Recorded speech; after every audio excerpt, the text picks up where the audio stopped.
Do you think you could make it a year on a homestead in the year 1800? Have you ever thought about what it really took to live a homesteading life just 200 years ago? I mean, we talk about how hard it is today, but imagine doing it with no internet for your Amazon Prime orders or your research, no electricity for your power tools or anything else, including indoor lighting, and the ever-present risk of dying from things that we treat today with a $10 prescription. I want to peel back the over-romanticized layers of what it was like to really live a self-sufficient life in the year 1800. And believe it or not, some of the things that were a challenge back then are still somewhat of a problem for us today, even with all of our modern stuff. Now, what the internet calls modern homesteading today is just a fast-growing movement of slow-growing plants and animals. A lot of you seasoned homesteaders that's been living this way for a while will know what I'm talking about when I say this, but a lot of the people that's kind of new to this end up biting off way more than they can chew early on. A lot of them try to go from an urban city lot to a full farm overnight, and the problem is sometimes they do, and more times than not, the land ends up back for sale and they're headed back to town. And I believe the misconception is people think, well, if they did it way back then, surely I can do it today. It can't be that hard. I believe one of the things that they failed to realize is the folks back in 1800, they were tough as woodpecker lips. And today, we're just not. I mean, today people give up the grind with all of our modern conveniences. I mean, they just give it up. But what was it like when the modern convenience was a hand crank butter churn instead of the old paddle kind? Or a cast iron wood stove to put in your kitchen instead of having to cook over an open flame in the fireplace? Or the washboard, 1833, the washboard hit the scene. Then you could wash your clothes in a tub and not have to walk them down to the creek and whoop them on a rock or stomp them. I think when people romanticize and read about the good old days, they don't do it with historic empathy. You have to do everything you can to put yourself in the world that they live in, not just the day that they lived. And things were a whole lot different back then. And please don't forget, the late 1700s and early 1800s, those were the times when poor people were skinny and rich people were fat.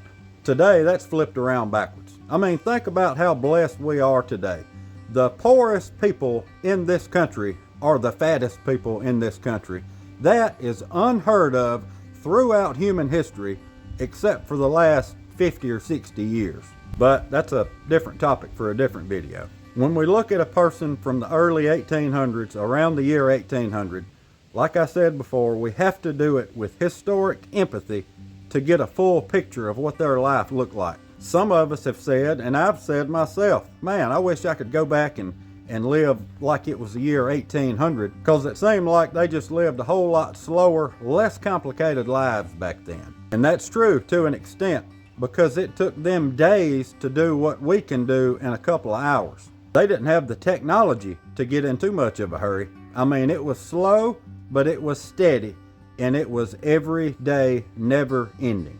I mean, when it was time to cut hay to put up for the winter for your animals, they didn't jump on the old John Deere or the Kubota.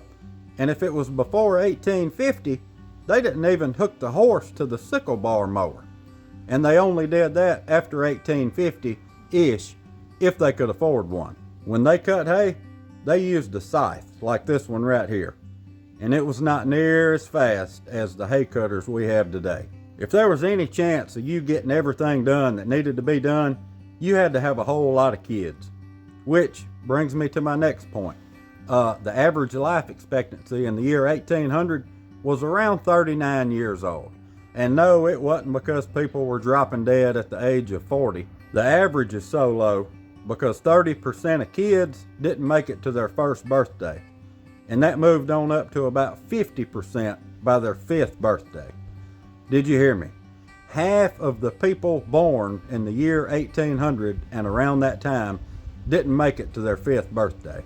The infant mortality rate was so bad that a lot of times people didn't even name their kids until their first birthday. That was their first birthday present, was a name. And it wasn't because of anything that you fear today. Keep in mind, everything they ate was 100% organic, grass-fed, grass-finished, non-GMO, no glyphosate, no microplastics, no none of that. Now explain that one. Do you still think that an organic, all-natural diet is going to solve all of your problems? History says otherwise. In the adult population in that day, the top 5 causes of death are things that we rarely even hear about today. And if we do, they can be treated with a quick trip to the pharmacy. A lot of people that jump into this lifestyle because it's an old-timey, easier, they think, way of living, still give it up, even with all our modern conveniences. I mean, take a second and think about all the things that we have today that those people back then never had the opportunity to even dream about. For instance, a grocery store with everything in it year-round. Out-of-season fruits and vegetables are there every day. Refrigeration, air conditioning, propane, chainsaw, PVC pipe, tractors, internet, batteries, antibiotics. They never even heard of those words. But back then, with rudimentary tools and a strong back, they made it because they had to. They didn't have any other option. For them, to fail was to die. And now look at us. I mean, we can't even be outside in the summertime for 30 minutes, and we go back to hunting an air conditioner. We got to get inside and sit down. I mean, a lot of our tractors have air conditioners on them. 200 years ago, you would have been out there in that field with a long blade on the end of a stick. And today, some of us don't even have it in us to sit on a tractor for 2 or 3 hours and ride it around. And today, we put stuff off because we don't feel like doing it. Well, that's a privilege that they didn't have. A lot of us today are missing the drive that they had back then, because today it's not about life or death anymore. It's all about convenience and comfort. Anything that's inconvenient or makes us uncomfortable, we won't have anything to do with it. I mean, some of us may want to go back in time so we can live a simpler life. But, I mean, you can live as simple of a life as you want to right now, today. You may say the internet and social media and all that's just ruining your life, taking all your time away. Well, delete it. Turn it off. Nobody's making you sit on the couch for 2 or 3 hours a day watching them Facebook reels go by. Out of any people group who has ever existed ever during any time, we should have the most free time out of all of them. Everything that we have is designed to make life easier and things go faster. We have machines that we put our clothes into, and we push a button and it washes them for us. And there's another machine beside that one. You throw them in there and push a button and it dries and fluffs them for us. We have reservoirs in our house that keep a moderate supply of hot water. And that reservoir of hot water that's inside your house, it got hot without you having to build a fire under it. You want to preserve that pig you just slaughtered so it don't ruin? You don't have to dunk it in salt water anymore. You don't have to pack salt around it. You don't have to hang it in the smokehouse. We have things now, it's a box called a freezer. And you can cut that pig up and put it in the freezer and take it out a piece at a time whenever you get ready for it. You got cold food and you want to make it hot? That's not a problem. There's a little box on your counter now that you can open and close the door, push a button, and within a minute or two, your food's hot. The dirty dishes that process makes, it's not a problem. There's another box also in your kitchen. You just open the door, pull the rack out, and put your dirty dishes on it, and close the door and push a button, and it cleans your dishes for you. You see you see what I'm talking about here? If you need groceries, you can sit on your couch and pull your cell phone out and order groceries and drive to town and pick them up.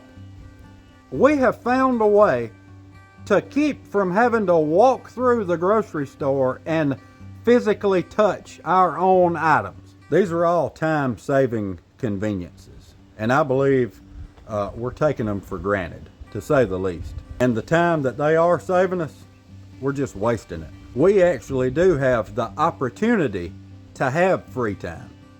200 years ago, there was very, very little of that. All this time that we save with all our modern stuff, what are we doing with it? Are we using our free time to study and research things that could, help us improve our situations? Or are we sitting on the couch just letting useless internet junk just suck the life right out of us? My opinion, the things that we have today that were designed to allow us more free time to engage in life and providing for ourselves has turned us into a generation who has forgot what work really is. And instead of being grateful for the conveniences that we have become a calloused people who demand nothing less than convenience and comfort. It may do some of us some good if we could go back to the year 1800. If we could go for a month, I bet we would come back a different people. It don't matter how modest your house is today, if you went back to the year 1800 and lived for a month or two, when you got back, you would be overwhelmed with gratitude. And I'd be willing to bet you wouldn't be quick to waste much time. Back in the day when you had to lower a bucket into a well to get dirty water out that you could come inside and cook with, you'd look at your kitchen sink a whole lot different. When you had to cut firewood with a crosscut saw, by the way, and split it by hand and build a fire just to take a warm bath once a week or twice if you were lucky. I believe that we are an ungrateful people who often forget that we're standing on the shoulders of the hard-working generations that have gone on before us and cleared the path to lead us to where we are today. When's the last time you thanked the good Lord above for being able to turn a faucet in your house and get clean, potable water out of it, or hot water at that, deep freeze, air conditioners? All these things were unheard of throughout human existence other than in the last 100 or so years for most of those things. I mean, we have air conditioners and heaters. We basically never have to be uncomfortable again other than getting to the car or getting back into the house. And how quick are we to fly off the handle if the wind blows the wrong way or the water hose gets a kink in it? Have we become a pitiful people? As a whole, I'm going to have to say, yeah, I believe so. Look, take a minute, look around, and just be thankful that we don't live in a time where people die of diarrhea anymore. That's not all I wanted to say, but that's all I've got time for today. God bless. We'll see y'all soon. Get up and do something productive.